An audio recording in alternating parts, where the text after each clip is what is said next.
ایسے نبی جنہیں ایک دیو ہیکل ویل نے نگل لیا۔ آپ سے ایسی کون سی خطا سرزد ہو گئی تھی اور آپ مچھلی کے پیٹ میں 40 دن زندہ کیسے رہے؟ اس ویڈیو میں ہم اس ہستی کے متعلق جانیں گے جن کا واقعہ قرآن مجید میں یونس اور توریت میں جونہ کے نام سے آیا ہے۔ تاریخ میں آشوری قوم ایک عظیم اور طاقتور قوم کی حیثیت سے جانی جاتی ہے جس کا دارالحکومت اشور تھا۔ اشوری دراصل بنی اسرائیل کے نسل سے تعلق رکھتے تھے جو بخت نصر کے حملے کے بعد غلام بنا کر بابل اور عراق لائے گئے تھے۔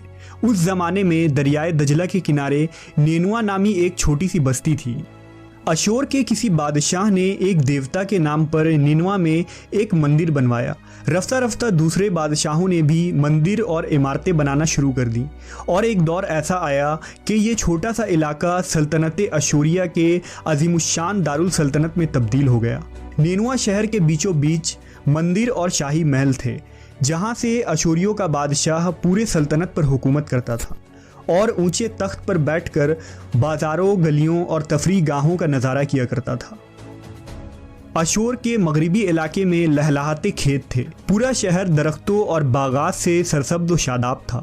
اشوریہ لوگ پتھر تراشنے کے فن میں بھی ماہر تھے، لہذا جگہ جگہ سنگ مرمر کے دیواروں پر انہوں نے اپنے دیوتاؤں کے نقش و نگار بنا رکھے تھے۔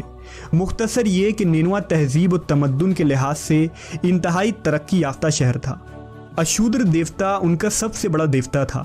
نیز یہ لوگ بادشاہ کو بھی خدا کا درجہ دیا کرتے تھے۔ یہ لوگ بت پرستی اور کفر و شرک میں مبتلا تھے۔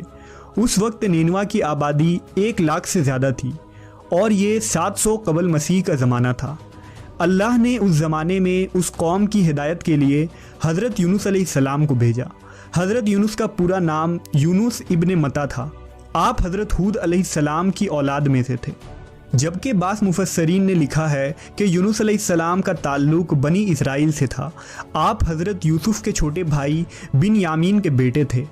جب آپ کو نبوت ملی اس وقت آپ کی عمر 28 سال تھی۔ آپ پر ایک صحیفہ بھی نازل ہوا جو توریت میں یونہ کے نام سے موجود ہے۔ حضرت یونس سب سے پہلے اشوری بادشاہ کے پاس گئے اور اسے پیغام حق سنایا۔ اسے خدائی کے جھوٹے دعوے سے توبہ کرنے کا حکم دیا اور ایک اللہ کی عبادت کی طرف بلایا۔ یونس علیہ السلام نے اس سے ان اسرائیلی قیدیوں کو آزاد کرنے کا بھی حکم دیا جسے اس نے قید کر رکھا تھا۔ نینوا کا بادشاہ آپ کی باتیں سن کر غضبناک ہو گیا اور آپ کی جان کا دشمن بن گیا، لہٰذا آپ علیہ السلام نینوا کے عوام کے پاس گئے اور انہیں توحید کی دعوت دی۔ انہیں شرک و بت پرستی اور دوسری برائیوں سے توبہ کرنے کو کہا، مگر اہل نینوا نے ایمان لانے سے انکار کر دیا اور اللہ کے رسول کو جھٹلا دیا۔ یونس علیہ السلام مسلسل اس کوشش میں رہے کہ ان کی قوم کے لوگ راہ راست پر آ جائیں۔ آپ نے انہیں بہت سمجھایا اور دعوت کے کام کو جاری رکھا۔ دیکھتے دیکھتے 40 سال کا عرصہ گزر گیا، لیکن یہ قوم حضرت یونس کا انکار کرتی رہی اور شرک پر ڈٹے رہے۔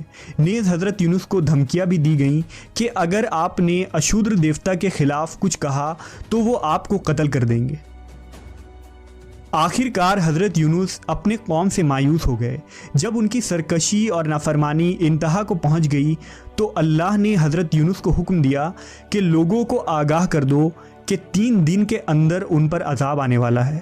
لہٰذا آپ نے اہل نینوا کے سامنے اعلان کیا کہ اگر تم نے 3 دنوں کے اندر بت پرستی اور شرک سے توبہ نہ کی تو تم پر اللہ کا قہر نازل ہوگا اور پورا شہر تباہ و برباد ہو جائے گا۔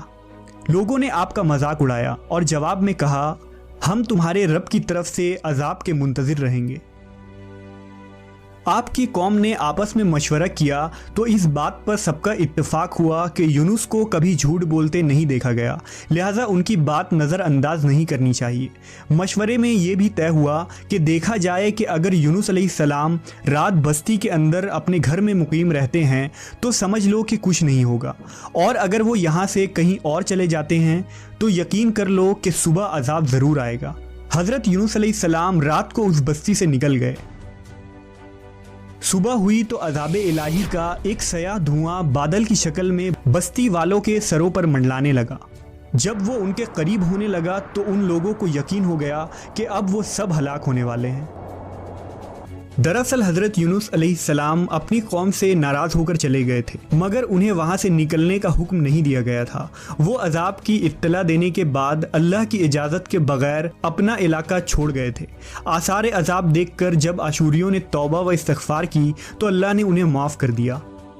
अल्लाह ताला किसी कौम को उस वक्त तक अजाब नहीं देता जब तक वो अपनी हुज्जत पूरी नहीं कर लेता।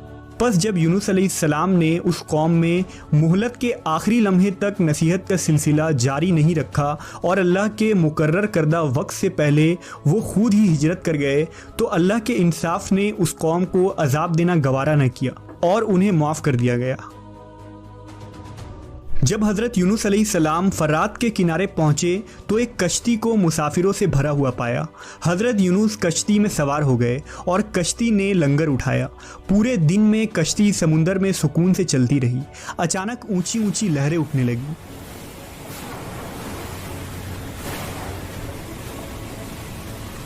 लोगों ने अपना साजो सामान समुंदर में फेंक दिया कि कश्ती का बोझ कम हो जाए, लेकिन कश्ती का बोझ फिर भी कम न हुआ। जब कश्ती डगमगाने लगी तो कश्ती के गर्क होने का यकीन होने लगा। अहले कश्ती ने अपने अकीदे के मुताबिक कहा कि ऐसा मालूम होता है कि इस कश्ती में कोई गुलाम अपने आका से भागा हुआ है। जब तक उसको इस कश्ती से अलग न किया जाएगा निजात मुश्किल है। यूनुस अलैहिस्सलाम ने सुना तो उनको तंबीह हुआ कि अल्लाह को मेरा निनवा से वही का इंतज़ार किए बगैर इस तरह चले आना पसंद ना आया और ये मेरी आजमाइश के आसार हैं। ये सोचकर उन्होंने अहले कश्ती से फरमाया कि मैं ही वो ग़ुलाम हूँ जो अपने आका से भागा हुआ हूँ। लिहाजा 3 मरतबा कुर्रअंदाज़ी की गई और तीनों मरतबा हज़रत यूनुस का नाम निकला। तब मजबूर होकर उन्होंने हज़रत यूनुस को दरिया में डाल दिया। उस वक्त अल्लाह ने एक बड़ी मछली को हुक्म दिया कि उन्हें निगल लो, ये तुम्हारी गज़ा नहीं है, इसलिए उनके जिस्म पर कोई तकलीफ़ नहीं होनी चाहिए। मछली ने हज़रत यूनुस को अपने पेट में निगल लिया। यूनुस अलैहिस्सलाम ने जब मछली के पेट में खुद को ज़िंदा पाया तो बारगाह इलाही में अपनी निदामत का इजहार किया कि मैं वही इलाही का इंतज़ार किए बगैर और अल्लाह से इजाज़त लिए बगैर उम्मत से नाराज़ होकर निनवा से निकल आया। हज़रत यूनुस ने मछली के पेट में अल्लाह को पुकारा। उन पर 3 अंधेरे इकट्ठे हो गए थे, रात का अंधेरा, मछली के पेट का अंधेरा और समुंदर का अंधेरा। आपने उन अंधेरों में ये कलमात कहे, अल्लाह तेरे सिवा कोई माबूद नहीं, तू यकता है, मैं तेरी पाकी बयान करता हूँ, बेशक मैं अपने नफ्स पर खुद ही जुल्म करने वाला हूँ। रिवायतों के मुताबिक अगर हज़रत यूनुस ये तस्बीह ना कहते तो क़यामत तक मछली के पेट में रहते। रसूल अल्लाह सल्लल्लाहु अलैहि वसल्लम ने फरमाया कि जब यूनुस ने ये दुआ की तो ये कलमात अर्श के गिर्द घूमने लगी। फरिश्ते कहने लगे कि ये बहुत दूर दराज जगह से आवाज़ आ रही है, लेकिन कान उससे पहले इससे आशना ज़रूर हैं और आवाज़ बहुत ही कमज़ोर है। अल्लाह ने हज़रत यूनुस की दर्द भरी आवाज़ को सुना तो फरमाया, क्या तुम इस आवाज़ को नहीं पहचानते? उन्होंने कहा नहीं। फरमाया, ये मेरे बंदे यूनुस की आवाज़ है। फरिश्ते ने कहा, ये वही यूनुस है जिसकी पाक अमल कबूल शुदा हर रोज़ तेरी तरफ चढ़ते थे। ए अल्लाह, मुसीबत के वक्त उस पर रहम कर। तो उस वक्त अल्लाह ने मछली को हुक्म दिया कि वो आपको बग़ैर किसी तकलीफ़ के समुंदर के किनारे उगल दे। रिवायतों के मुताबिक यूनुस अलैहिस्सलाम 40 दिन उस मछली के पेट में रहे और उसके बाद अल्लाह के हुक्म से उस मछली ने आपको समुंदर के किनारे उगल दिया। मछली के पेट में रहने की वजह से आपका जिस्म ऐसा हो गया था जैसे कि परिंदा का पैदाशुदा बच्चा जिसका जिस्म नरम होता है और जिस्म पर बाल तक नहीं थे। गर्ज हज़रत यूनुस बहुत ही कमज़ोर और नातवा हालत में खुश्की पर डाल दिए गए थे। इसके बाद अल्लाह ने समुंदर के किनारे पर एक बेलदार दरख्त उगाया। रिवायतों के मुताबिक वो कद्दू का पौधा था जिसके ज़रिया हज़रत यूनुस अलैहिस्सलाम पर साया हो गया। इसके अलावा अल्लाह ने एक जंगली बकरी भेज दी जो ज़मीन की घास और जड़ी बूटियाँ खाती थी और सुबह व शाम आपको दूध पिलाती थी, यहाँ तक कि आप तंदुरुस्त हो गए। हज़रत यूनुस दरख्त के उस साए में झोपड़ी बनाकर रहने लगे। यूनुस अलैहिस्सलाम की कौम उन्हें तलाश करती हुई एक दिन उस साहिल के किनारे पहुँच गई और उन्होंने आपको देख लिया। उन्होंने आपके हाथ पर इस्लाम की बैत कर ली और साथ ही अल्लाह से तौबा व इस्तिग़फ़ार करने लगे। यूनुस अलैहिस्सलाम दोबारा निनवा चले गए और वहाँ रहकर अपनी कौम की रहनुमाई फरमाई। हज़रत यूनुस की ज़िंदगी निनवा ही में गुजरी और वहीं आपका इंतकाल हुआ। اس قصے سے ہمیں یہ سبق ملتا ہے کہ کسی بھی حال میں اللہ کی رحمت سے مایوس نہیں ہونا چاہیے اور نہ ہی ہدایت کے معاملے میں اپنی ذات پر بھروسہ کرنا چاہیے۔ ہدایت تو بس اللہ ہی کی طرف سے ہے، ہمارے ذمے بس پیغام حق پہنچانا ہے۔